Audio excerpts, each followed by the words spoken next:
6 de la mañana, 57 minutos. Revisamos brevemente también la portada de Diario El Telégrafo, esta jornada de viernes 26 de julio. Entre los principales titulares: Eduarda se presenta hoy en Lima. La deportista guayaquileña competirá a las 10 de la mañana junto a 15 representantes de 9 países en la prueba de programa corto en el complejo de la Videna, en Perú.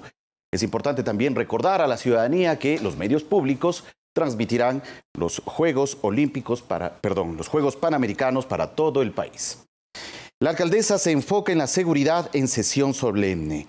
La alcaldesa Cintia Viteri pidió al presidente Moreno trabajar en conjunto, esto entre los temas de actualidad que presenta Diario El Telégrafo, y además 22 vinculados más en el caso Sobornos 2012-2016. La Fiscalía pidió a la Corte audiencia para oficializar. Son los principales titulares con los que arranca la portada de Diario El Telégrafo en esta jornada de viernes 26 de julio. 6 de la mañana, 58 minutos. En Ecuador, las denuncias de abusos sexuales contra menores de edad en instituciones educativas aumentaron en 55%, según el informe de la Comisión ANPETRA. En 3 años existieron alrededor de 4.500 denuncias de este tipo de casos. Los casos de violencia sexual en contra de menores de edad son una realidad en el país. La Comisión ANPETRA de la Asamblea Nacional, que tomó ese nombre en alusión a la Academia Aeronáutica Mayor Pedro Traversari, en donde 41 niños fueron abusados por el profesor José Luis Negrete, quien fue procesado por violación y atentado al pudor, mostró una realidad de niños, niñas y adolescentes. De 2014 a 2017 existieron 4.500 denuncias de abusos sexuales en el sistema educativo. 734 casos se judicializaron en 2018. En julio, una placa se develó en la Asamblea Nacional en conmemoración de las víctimas de abuso sexual en el país. Y se develó además la ausencia de protección a las víctimas, una ineficiente aplicación de planes y protocolos, falta de campañas para incentivar las denuncias, falta de seguimiento a las mismas, ausencia de coordinación entre instituciones para afrontar la problemática. Pero estos casos no se dan solamente en el contexto educativo. Según UNICEF, el 65% de casos de abuso sexual fueron cometidos por familiares y personas cercanas a las víctimas. Casi 40% de los familiares abusaron de la misma víctima varias veces y 14% lo hizo de manera sistemática. En las últimas semanas se denunciaron 5 casos de abuso sexual en un gimnasio al norte de Quito, perpetrados por Alejandro B. Colectivos como Surcuna emprendieron la campaña Seremos las Últimas. Buscan convocar a más víctimas y la judicialización. Lo más difícil es romper el silencio. 1 de cada 4 víctimas nunca contó lo sucedido. Los niños, niñas y adolescentes callan por miedo a represalias y vergüenza. Y a 1 de cada 4 víctimas que contaron lo ocurrido nunca les creyeron. Verónica Rivadeneira, Medios Públicos.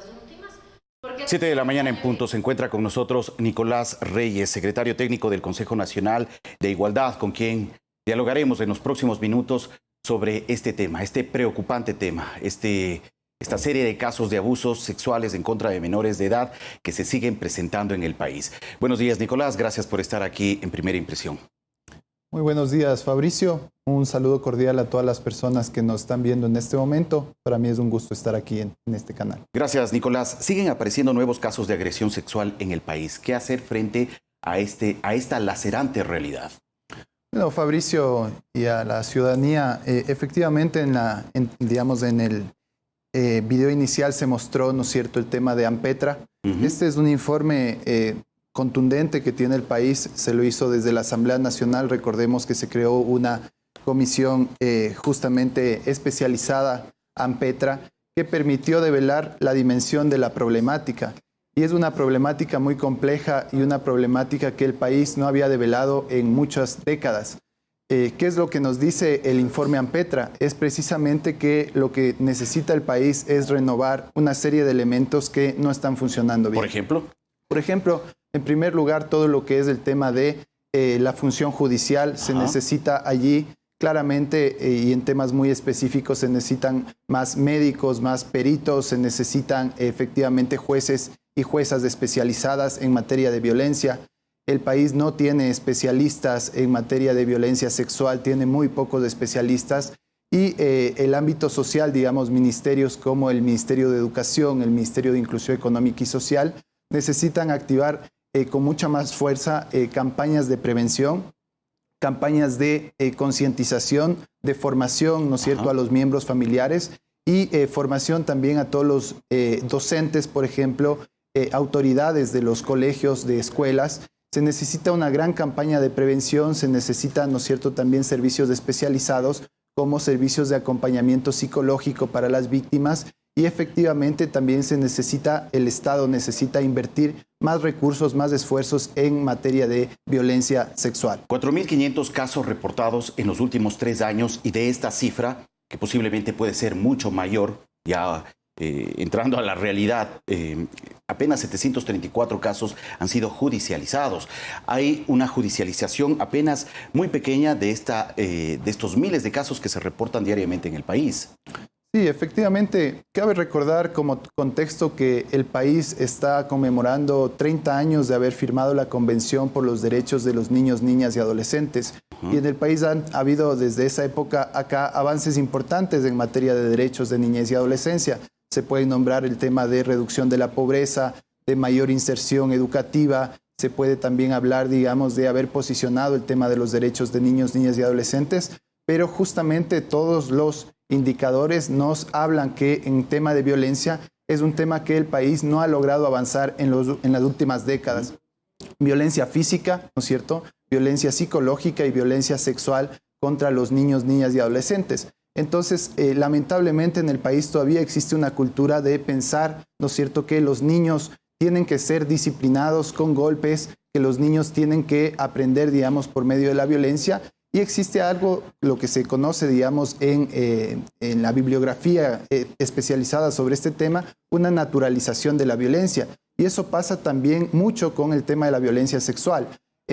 Se lo veía en el reportaje, está generalmente, digamos, los agresores sexuales, ¿no es cierto?, los criminales sexuales están alrededor de la familia o están, digamos, alrededor del sistema educativo. El 65% de los familiares son los que cometen ese tipo de delitos. Son perfiles, ¿no?, que buscan estar cerca, evidentemente, del espacio cotidiano en donde están los niños, niñas y adolescentes. Por eso también la Asamblea está discutiendo el tema de una ley de registro de justamente violadores, de abusadores sexuales.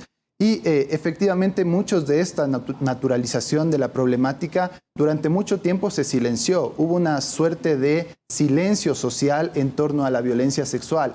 Más o menos decir, de eso no se habla, ¿no es cierto?, mejor no denunciar. Entonces, muchísimas de la problemática de la dimensión, incluso todavía el país no conoce. Las denuncias, como tú bien lo decías, Fabricio, son un porcentaje menor. Y mucho menor justamente a aquellas denuncias que llegan ya a una sentencia ejecutoriada. Claro que Entonces, efectivamente, ahí necesitamos primero, como en toda problemática, necesitamos develar y poner sobre la mesa la dimensión de la problemática.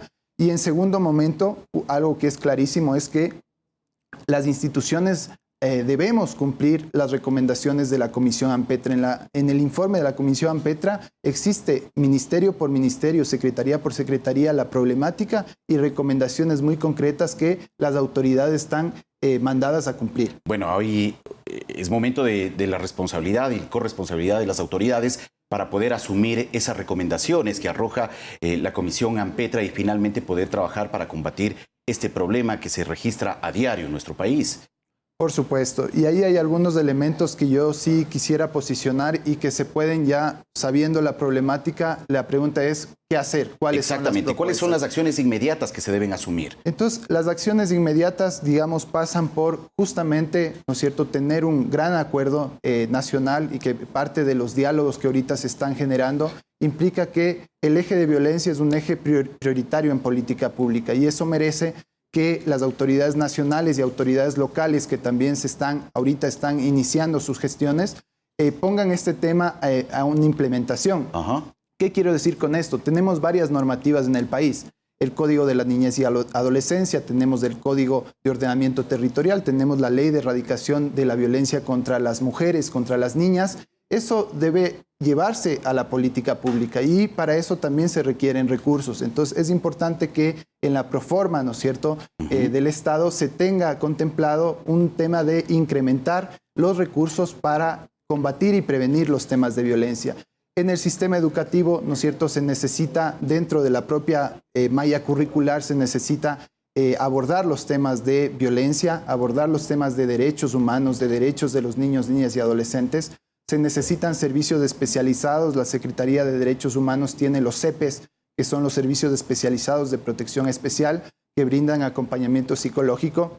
Se necesita reforzar estos servicios y se necesita hacer seguimiento, ¿no es cierto?, a todas las denuncias en la parte de la función judicial para tener lo que se conoce como celeridad judicial. Es decir, los casos que están represados durante meses, durante años, hay que rápidamente resolverlos, tomando en cuenta que a nivel internacional se habla de la violencia sexual como de altísima prioridad. Es un tema de alta prioridad porque organismos como Naciones Unidas lo comparan, por ejemplo, como con casos de tortura. Es decir, con casos de crímenes de lesa humanidad. Entonces hay que poner primero a las autoridades y decir, este no es un tema secundario, no es un tema menor, es un tema de prioridad nacional y eso debe cumplirse a nivel presupuestario, técnico y evidentemente también a nivel territorial. Completamente, Nicolás. Bueno, hemos visto con asombro y hemos conocido también con asombro varios casos en el transcurso de los últimos días. Entre ellos, por ejemplo, el del gimnasio ubicado al norte de Quito, donde su propietario y entrenador abusaba sexualmente de varias niñas que acudían para formarse deportivamente. Conocimos también del caso de Valentina Cosíos, una niña de 11 años de edad que fue violentada sexualmente y luego asesinada el 23 de junio de 2016 en su propia escuela, aquí en la ciudad de Quito, y las autoridades poco han avanzado sobre este preocupante tema. El día de ayer también con asombro en las redes sociales, en Twitter, pudimos conocer del caso de Bernarda Robles, una joven que develó un caso de presunto abuso sexual por parte del fundador de un programa de teatro infantil, La Rana Sabia, muy conocido aquí en la ciudad de Quito. Sin duda son casos que generan preocupación entre la ciudadanía. ¿Qué recomendar a los padres de familia para que este tipo de casos no se sigan repitiendo, para que nuestros hijos, los menores de edad, puedan estar seguros en los lugares donde se encuentren? Fabricio, muy importante tu pregunta. Nosotros tenemos que marcar un antes y un después en la página de la historia en temas de violencia, ¿no es cierto? Y con énfasis en tema de violencia sexual. Hay que denunciar, indudablemente hay que denunciar, no hay que silenciar y hay que tomarlo como un tema de gran movilización social. Casos emblemáticos que tú los has mencionado, de la gimnasia, ¿no es cierto? El caso del cura Cordero, por ejemplo, el caso del Mangajo también en Azuay. Es decir, hay una serie de casos que nos muestran que la problemática está en distintos sectores, sector educativo, ¿no es cierto? Obviamente Ampetra, ¿no es cierto? Como un caso emblemático en la iglesia, ¿no es cierto? En federaciones deportivas. Es decir, es una problemática que no está instalada en un solo sector, está instalada en muchos sectores. En este caso del centro de gimnasia, ¿no es cierto?, de acá de Quito, 30 años, Fabricio, 30 años estuvo funcionando este centro, ¿no es cierto? Y evidentemente, yo decía, hace 30 años el país firmó la Convención de los Derechos del Niño, estuvo funcionando 30 años y existen y empiezan a aparecer, ¿no es cierto?, una serie de denuncias que justamente lo que dicen es que no ha existido también regulación a este tipo de instancias. Entonces, se necesita en este caso tener también unas modificaciones a nivel normativo y regulatorio para lo que se conoce en el país como competencias concurrentes. Pongo un ejemplo, servicios de desarrollo infantil. Se necesita fortalecer los temas de control, ¿no es cierto?, de justamente de inspecciones a este tipo de servicios o servicios extracurriculares, ¿no es cierto?, deporte, cultura o este tipo de centros como gimnasias. En el país existe una serie de vacíos legales y eso hay que tratarlo rápidamente en las reformas que se están haciendo al Código de la Niñez y Adolescencia y efectivamente también que a nivel de los gobiernos autónomos descentralizados, ¿no es cierto?, se tengan competencias para también inspeccionar de manera permanente este tipo de centros, ¿no es cierto?, y de espacios, llamémoslo extracurriculares. Ahora en la sierra, por ejemplo, los niños, niñas y adolescentes están de vacaciones y es muy importante también que las familias vean bien a los sitios donde están yendo sus niños, vean si es que tienen los permisos adecuados, vean, conversen todo el tiempo con los niños, niñas y adolescentes y sobre todo les crean. Lo que pasa en muchos países es que a las víctimas muchas veces no se les cree o incluso se les empieza a apartar del propio núcleo familiar. Entonces eso hay que romper. Las víctimas, ¿no es cierto? El primer elemento es que hay que creer. Lo otro es que hay que hacer los procesos como deben ser, es decir, hay todo un proceso de investigación que debe darse. pero a las víctimas lo que hay que hacer es que hay que creerles. A un niño de 5 años que está diciendo que está siendo maltratado o que está siendo, ¿no es cierto?, violentado en su escuela o en su casa, no se le puede decir que no. Esa palabra, el valor de la palabra, tiene muchísimo peso. Y a los niños hay que saber escucharles y creer lo que nos están diciendo. Muy bien, muchas gracias a Nicolás Reyes, secretario técnico del Consejo Nacional de Igualdad, por ofrecernos información y recomendaciones también relacionadas a esta preocupante realidad. Los varios casos de abuso sexual que se cometen en contra de nuestros niños y que se han registrado lamentablemente en los últimos días en nuestro país. Son las 7 de la mañana con 12 minutos. Vamos a una pausa, regresamos en breve con más aquí en Primera Impresión.